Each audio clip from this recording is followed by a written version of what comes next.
Hi, this is Tony Baxter with Walt Disney Imagineering, and we have got some amazing footage here today. I've got two people with me I want you to meet that are going to share this journey into a Disneyland that no one has ever seen before. I'm Ed Hobelman, and I'm with the Studio Inventory Group that helped bring this footage to light, and it's a pleasure to be here with Tony and one of our newest employees, Walter Magnuson. It's great to be here, gentlemen. Right in the middle of us working on this project, we had already put about 150 hours into it. We found this one very unique reel called Walt's Reel.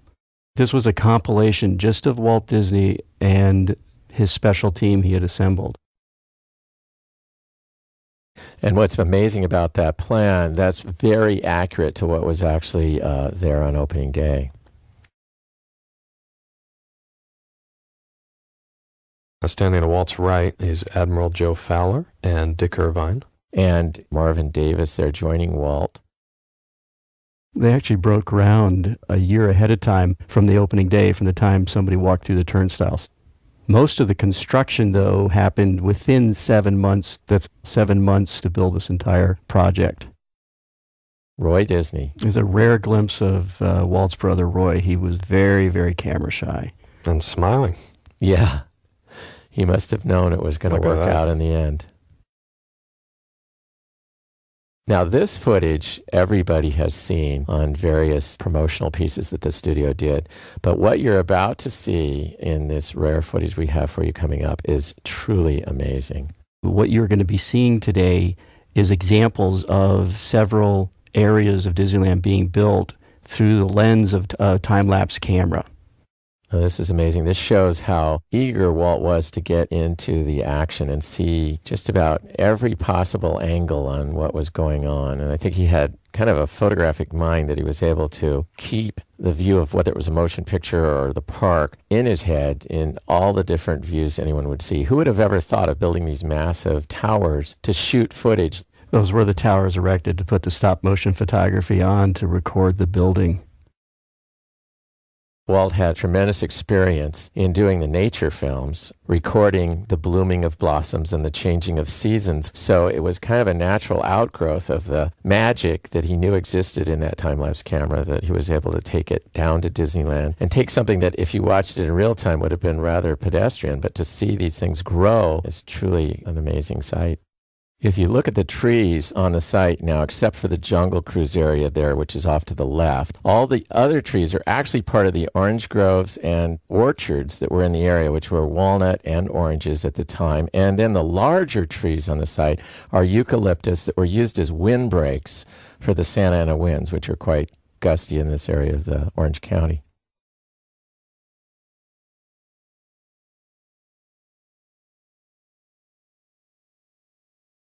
We're looking down now, I believe, towards the parking lot, which is now California Adventure, from the hub.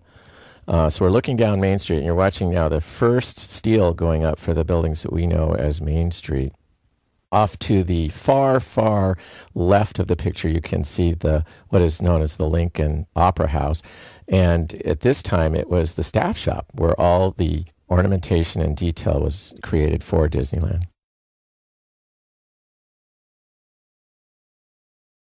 This is a shot of City Hall going up, so as you enter the park, look to your left. That is the first building that you'll see. City Hall and the firehouse with Walt's apartment.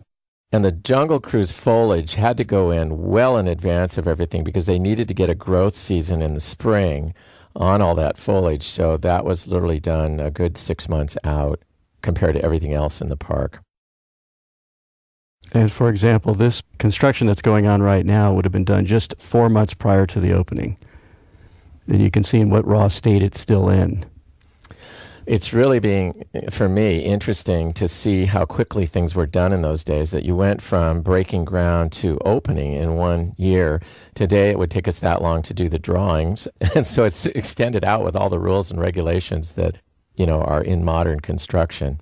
As we go through, I'll tell you some of the fun stories that I've been told by the people that did this as to how the construction process actually unfolded. Tony, how long did Disneyland Paris take?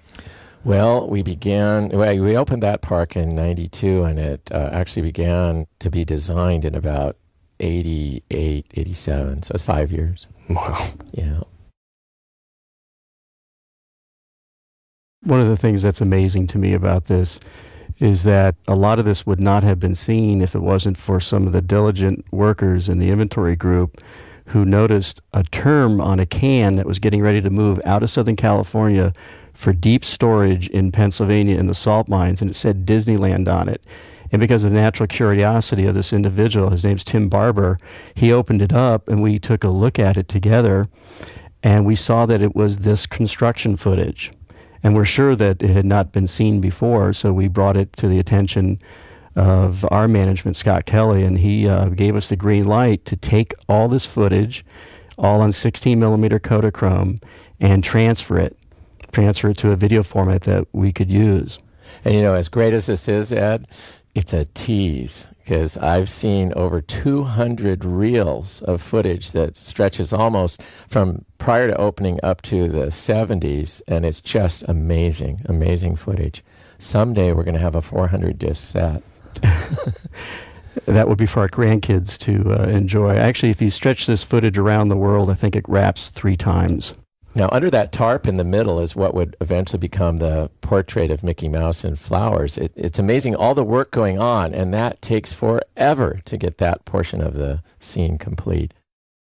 They probably put a lot of effort into making sure that Mickey looked right from the forced perspective. There it begins now, because you view it down at eye level, which means it had to be stretched vertically, almost like an anamorphic Mickey. Walt Disney was certainly a master at realizing even the documentation of the building of one of his venues would be important someday as an historical record. This is shot from a tower that was used obviously for the time-lapse, but there are several towers all over the park that were used for the time-lapse, as we're going to get into.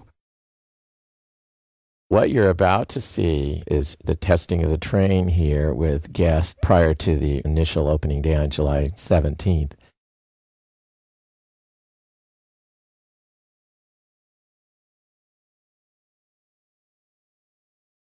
In the background, check out the smokestacks from the Mark Twain going by in time-lapse. That would be behind the facade. Mm-hmm. And Tony, what would be on the other side of that facade of Main Street?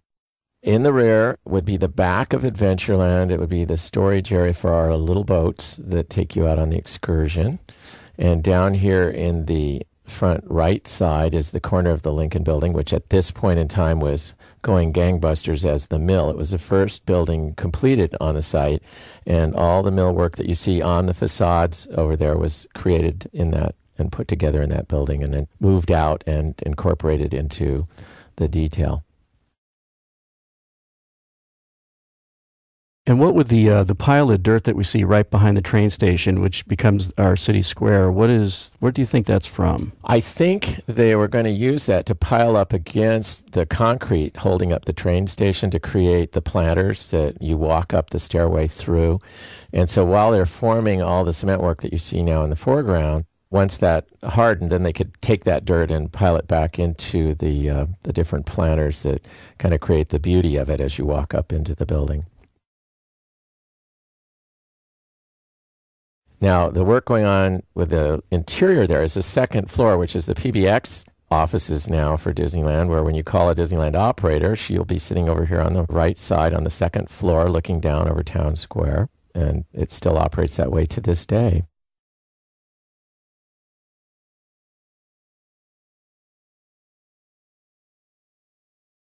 You were mentioning the many hours that we have of this footage that has yet to be shown. We figure that we've recorded around 200 hours.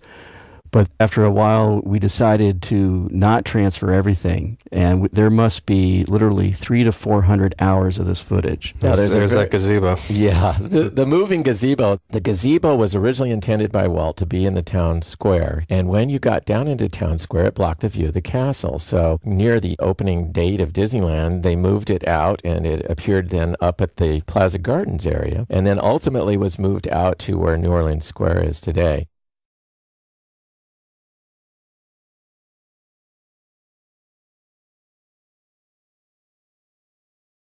Now, The town hall here, City Hall, is rumored to be based on a building in Colorado. And again, the trees that back up that area are all eucalyptus and brought in many years before the opening of Disneyland to work as a windbreak to protect the orange trees.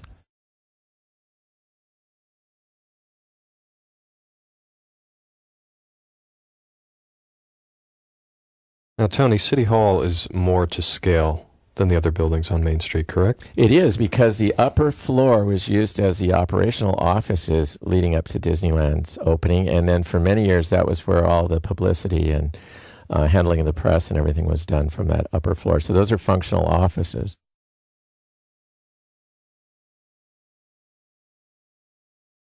And then, of course, the little fire station, we all know, is Walt Disney's apartment. And he would literally arrive down here on a Friday afternoon and spend the whole weekend there surveying. And I think we'll see some shots of Walt riding around in the park later on.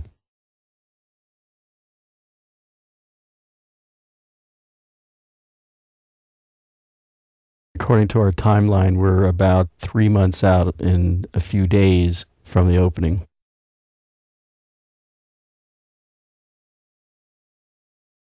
Here comes our gazebo. There it is, working its way down. And oh my gosh, you can't see the castle, so away it goes after they get it all set up. I love the ability to mold and shape things, and you hear Walt say that in many of his pieces about Disneyland, that he loves that it's alive and can be changed, unlike a movie that once it's in the can, it's finished. And something as dramatic as that, changing the whole centerpiece of Town Square to become the flagpole that we know today, is pretty amazing. We're looking now to Tomorrowland through that gap between the Main Street buildings. Was that going to be where International Street was? Yeah, and there was, on opening day, it said, "Coming soon, International Street," and the fence that was that barricade to keep the guests from seeing it is still there to this day. So we're still waiting for International Street. And you'll have to go to Epcot to see World Showcase. Yeah. I was going to say that shot that you just saw there was from a crane moving behind the facade. Now, there's the beginning of that red concrete. Lately, we've been replacing it with cobblestone pavers, which gives it a more authentic look. But everything at Disneyland, to get it all in for the price of $17 million on opening day, was pretty amazing, and they had to be very resourceful. You notice there's no handrails around those planters. They didn't know what the guests were going to... When you get 25,000 people in the park, they start walking on the grass. The shortcuts they would take, yeah.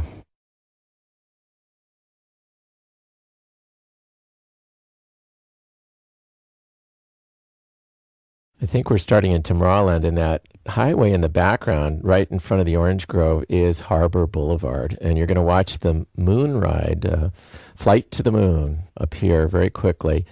And all of this was near the end. They didn't really know what they were going to do in Tomorrowland until Ward Kimball did the Man in Space television series. And that really kicked it into high gear as to, getting out there. But it was way late. We're already into May, 2 months from the opening when you're watching this footage. And it literally made it just to the finish line. I'm not sure if the ride was actually open on opening day. It may have been delayed a couple of days, but for the press, they were able to go in and see a good part of the show. But I don't think it was actually open to the public for a few days. Now, Tony, I've heard you tell a story about the crane being featured in some of the artwork. Yeah, we're going to see when the lunar rocket arrives in a minute, which was only days, like 10 days before opening. And they set it up, and they got the publicity people out there, and they took a really great shot, which was made into a silk screen, a beautiful silk screen piece that we sold in the Disney Gallery many times. And I always wondered, what is that crane? And it turns out it was actually the construction crane, and whoever shot the picture and painted the painting just thought it was part of, there's the crane. And if you see any of that original artwork, you'll see that crane actually in the picture as though it's part of the gantry or something. And, what did I know? As a 7-year-old kid, it looked great to me. So they had to hold it in the air while they actually attached the landing gear here. And we are about 10 days from the opening of this attraction. And I can't believe that, doing what I do with Walt Disney Imagineering, If we were 10 days away and the facility looked like this, I can tell you everyone that I work for would be having a heart attack. Okay, we're now only 4 days before the opening of this attraction. And it looked really good. Watch the umbrellas and things arrive here in the next few moments out in the front. And they just squeaked by, believe me.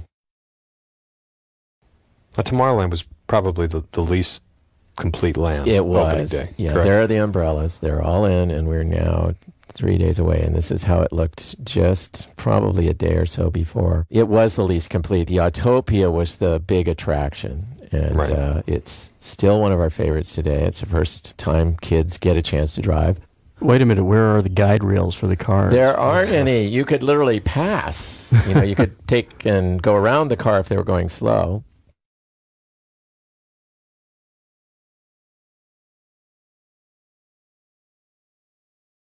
This is another shot. Now, the lake there is the Phantom Boat Lagoon, and it is kind of representative of the fact they're not out there. They never were out there. I think it was the least ridden attraction in all of Disneyland. It just So is this some, what's this here we interesting go. shot here? Well, there's Walt Disney, and I don't think, to my knowledge, there's ever been a shot of Walt riding a bicycle, but that must have been a great way to get around Disneyland when there weren't any rides open.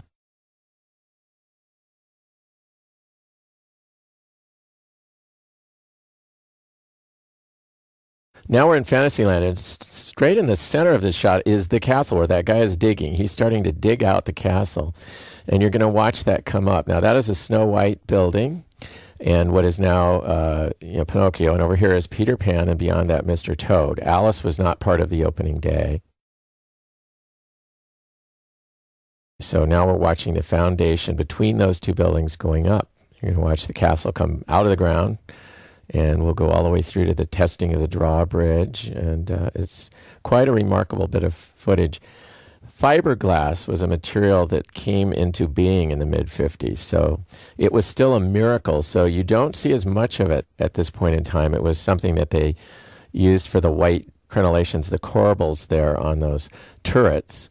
The white portions are fiberglass. The rest is traditional lath plaster and carved stonework. Those actually look like church windows behind the turrets. Yes, there's a chapel there. And the other interesting thing is it was so derivative of the movie Sleeping Beauty that the castle is sort of heralding yet 4 years away.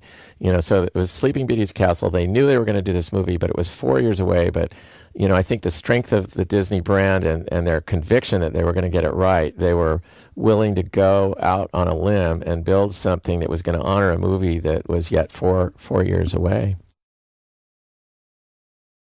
The whole Gothic look of that chapel is so much a part of what Ivan Durrell put into the motion picture. And in fact, Ivan was hired by Walt to come down and do the show that was inside this castle, which is more or less a preview of the movie. It was open, I think, in 1957, 2 years after the park opened. And for 2 years, it operated, giving guests a really neat preview of what the movie was going to be like.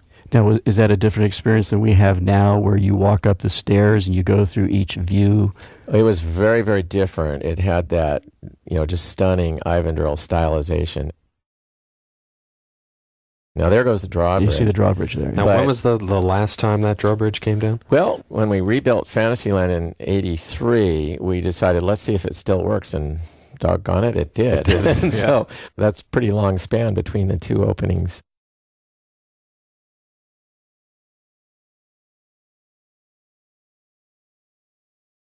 Now, this is interesting. This is going to be Captain Hook's pirate ship, which we all know as the Chicken of the Sea tuna boat. And it was built in the mill where Lincoln is now, and as you can see, moved across the park to its location. And again, like the Flight to the Moon, this was one of the attractions that was right at the end. So we're looking at this, gosh, it's only a couple of weeks from opening.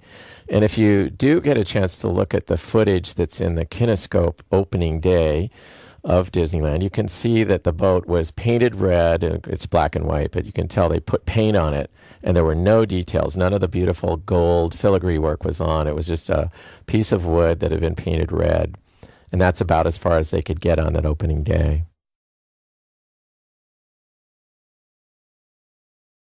Now, where, other than the fact that it was damaged and thus destroyed, where were you planning on putting this in the Fantasyland rehab in the early 80s? Well, we carved out a space right at the end of the ride where currently you come out into Eric's castle area as you leave the ride, and it was just north of that towards Small World. And so someday, but much of this boat is salvaged, and in the current Peter Pan ride, all the pieces that we could lift off of it and restore into the Peter Pan ride itself, painted in blacklight. And the entire boat was duplicated for Disneyland Paris. And you can visit it with Skull Rock Cove and everything in Disneyland Paris. In orientation to today, where is this in Disneyland now? It is exactly on the footprint of the Dumbo ride. That's what I know. Yeah. And behind it, you can see what is now Storybook Land and the Casey Jr. Railroad. At the time, there was nothing but dirt, and they didn't know what they were going to do with it, so they called it Canal Boats of the World. And the rumor is that Bill Evans, who is the great legendary landscape architect for Disneyland, labeled the weeds so that the ride operators talked about obile vulgaris and various things along the way. Latin names. Yeah.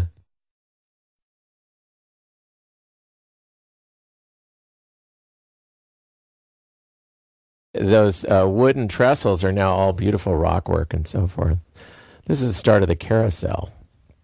Now, the carousel was moved back to where, in this early Disneyland, the teacup ride is, and that gave us much more space in front of Snow White and Peter Pan, and those facades were built further out to give us a longer ride. So both Snow White and Peter Pan today are longer rides than they were in the versions that were created back here in 1955. Now, this is an interesting view of the castle. It almost looks like the front. Yes. Although from Town Square. You see those three arches?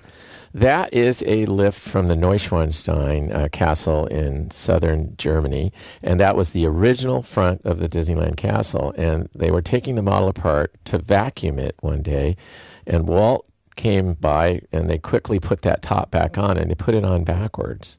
And that is the view that everyone sees today, because when Walt looked at it, he said, I kind of like it that way better than the way it was originally. So the Neuschwanstein vista of our castle is actually the back now rather than the front.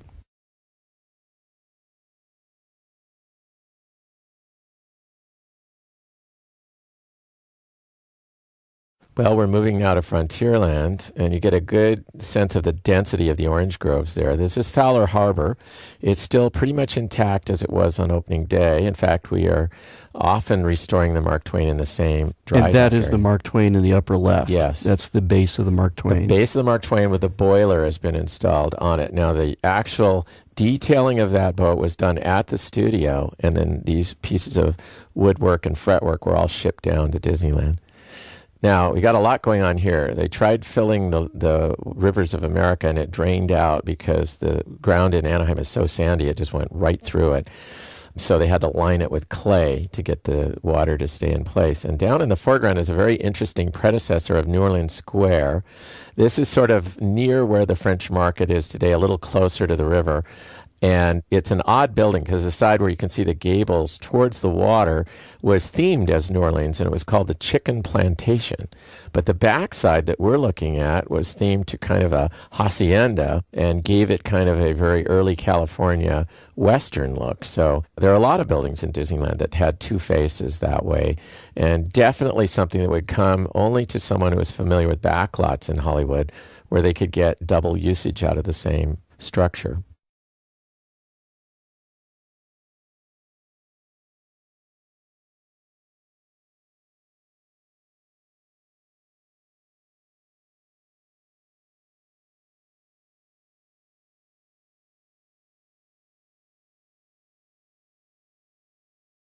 This is an odd view. It's looking into Frontierland proper, and off to the far right is just the edge of the Jungle Cruise, and off the edge of the screen on the left side is the Rivers of America. And in the center, we're watching the Golden Horseshoe come up. Down in the foreground is a bridge that in the early days connected the water of Adventureland over to the Rivers of America. And in the middle now, you'll see the Golden Horseshoe footprint just starting to take place in the dead center of this. Up at the top is the castle in work in the background. Now that's the first start of the Golden Horseshoe. Those steel beams are in the main auditorium portion of the building. Speaking of that bridge between the two bodies of water, you can see that in Disneyland USA, the restoration in the disc set. It's a great aerial view showing the connection. Walt was a genius with making things appealing for kids, and to get to Tom Sawyer Island, you had to go underneath that bridge in the kind of place that a kid would go down in and build a raft to sail away, where he was hidden in secret. There's, in the back, you can see the front face of the chicken plantation. Familiar Disney icon here, Davy Crockett and his sidekick Russell, and they were often brought down to kind of help promote Disneyland for the television shows, but this footage I don't believe has ever been seen on any of the things that were released to... Well, we're actually getting so close to opening day, I think they brought them down for an extra pair of hands. Yeah. Probably. We're going to see a little log work actually go on here with the guys pitching in. Yeah.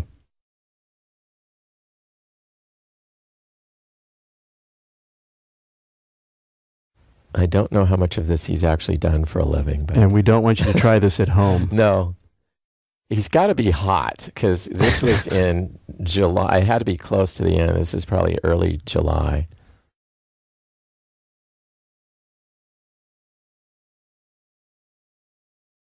Kind of a jump cut there to where we were testing the boats. They brought in different, groups from the studio and whatnot to try things out. Walt's anniversary was held on the Mark Twain and in the Golden Horseshoe a few weeks before opening.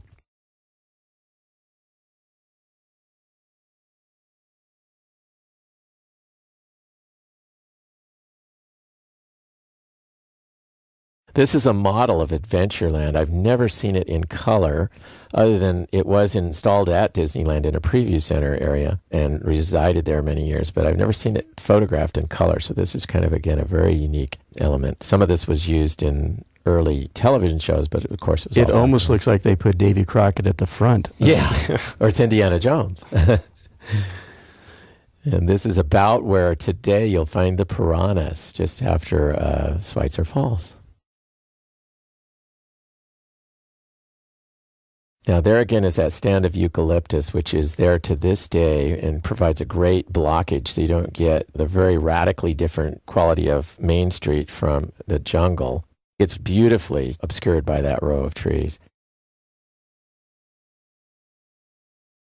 I'm going to point out a couple of trees in here. The two large palms stood at the front of Ron Dominguez's house, which was on the property and was sold to Walt. And they were beautiful, full-size specimens of palms. And we, to this day, call that the Dominguez palm. And when you're getting your next Fast Pass for the Indiana Jones ride, take a look at what's right to your right, and you'll see that palm that's in the picture right now. And Ron Dominguez was the owner of the property? He was the son. And he went on to become a ride operator at Disneyland and actually became the head of running Disneyland for many, many years.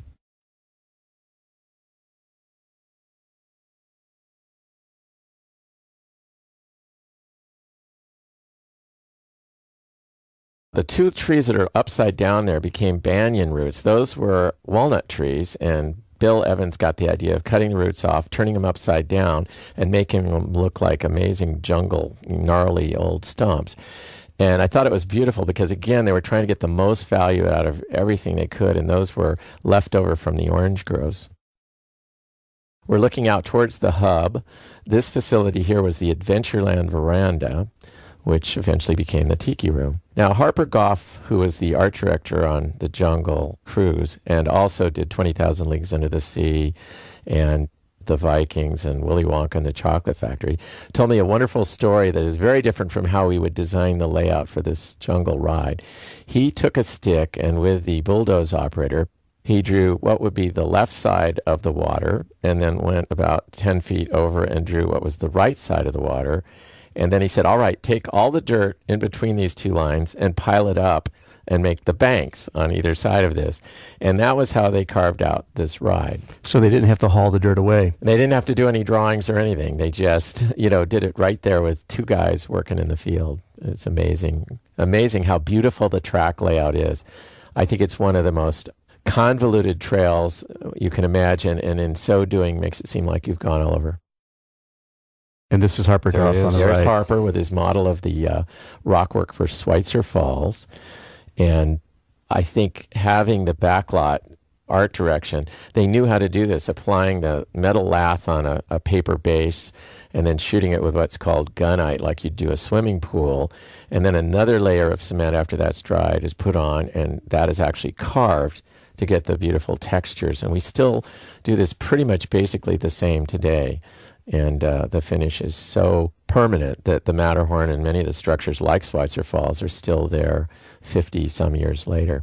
Now, this is from our piranha pool, looking back at Schweitzer Falls and back into the native encampment.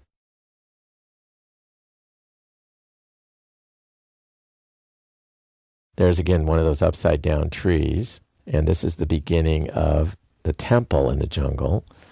And I think you're going to see some guys doing the incredible work of aging this all down. Again, a studio technology that you wouldn't have found in the labor market.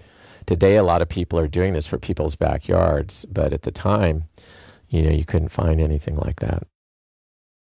Were most of these technicians, laborers, were they from the studio? No, but I think they were, the foremen and so forth were brought down from the studio to train the crews. And then in the case of the painting, I believe that was all studio labor and artisans. Now, this machine is actually bending the track. You can see the guys sliding it as it makes that curve. And there would be a limit to the tightness of the radius that boat could do. So they had to be completely accurate on that so that the tail end of the boat didn't slam into the banks of this amazingly carved out river that was two sticks drawing lines in the dirt.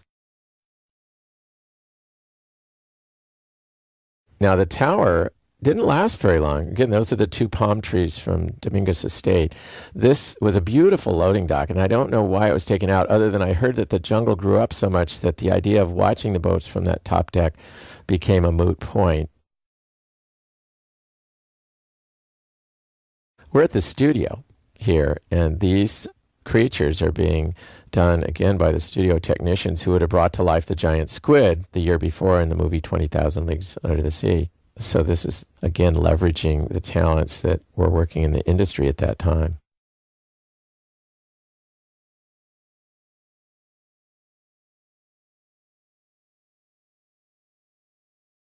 One of the things that's fun, and it's in a lot of other, already shown television works, is always bringing these creatures down the Santa Ana Freeway. I always like to see them on the back of the trucks and pirates and animals and dinosaurs, and this is kind of tricky again. Did one get away from us? I don't know.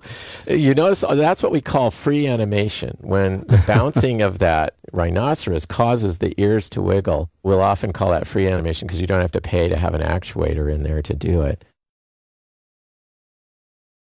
Now, all the figures that appeared at Disneyland, whether they were Native Americans or natives in the jungle here, were modeled after a famous actor of that era, Woody Strode, who was, you've probably all seen him in the movie The Ten Commandments. He was the king of Ethiopia. And Harper Goff convinced him to come down, and he was a very well-built man, and they were able to get that casting. Here are the two baby rhinos with their free animation there. It looks sort of like they're on springs, but it was a really incredibly done and yet simple technology. Now, the Jungle Cruise was hollowed out and made deeper wherever there was animation in the water. These didn't last very long. These are so scary. Pretty scary. Yeah, I think they may have been gone before the first year. They found out how bad the elements are on actual real fur, and the studio had to develop ways around that. Now, those are all the different control wires that, make one item come to life. This may or may not be the first time water was going in, but since it's in dirt, I think it's probably a test to see how it was going to work before they gunnited the actual canal, which would have been later. So they just wanted to make sure it was all level. Since they used such scientific methods as drawing the track with a stick, they probably had to find out where water sought a level and then marked that and adjusted so that the boats weren't going downhill or uphill, and everything worked out. I don't know if I'd want to go down underneath that boat or not. I certainly would not want to do it today. No, this is a great shot because today, even if you went to Google, you wouldn't be able to get a look down into the water because it's such an overgrown, amazing, real jungle today. But at this time, you could really look at how fantastic that layout is of making absolute use of every bit of the square footage. This is, again, the terrace, which is the Adventureland veranda. It later became the Tahitian terrace and was added to with the tiki room. And the front side, which is Victorian, there's that theming. Is the Plaza Pavilion. Now, olive trees were used because they grow really nicely in Southern California, and I'm kind of pleased to say I have 3 of those original olive trees in my yard. When they were going to be taken out 3 years ago, I was able to procure them, and they have all the twinkle lights and still going beautifully.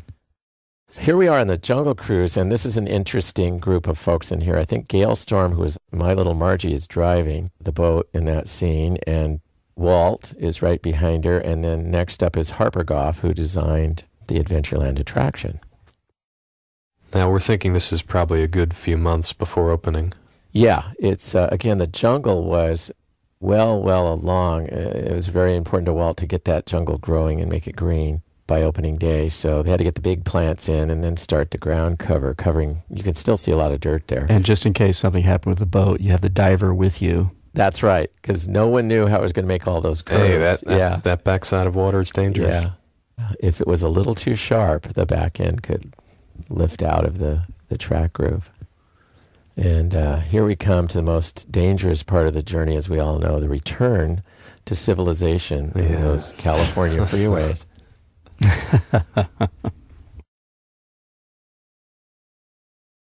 As the boat comes in, I think Walt takes the wheel away from Gail Storm and pilots us into the home stretch here, which is kind of neat, a great shot.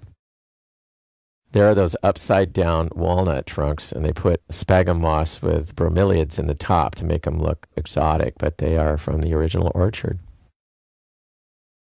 Again, looking at this footage, I'm amazed, especially of the Walt footage, of the attention to detail that he would bring, his creativity, his innovation, down into the ride construction and the supervision itself. To me, when you realize that nothing like this has been done before, it's absolutely something that could have only come out of the industry of Hollywood, and taking that to another step. And this has just been such a great opportunity to go back through the pages of time and look at something that was truly a transformation in America.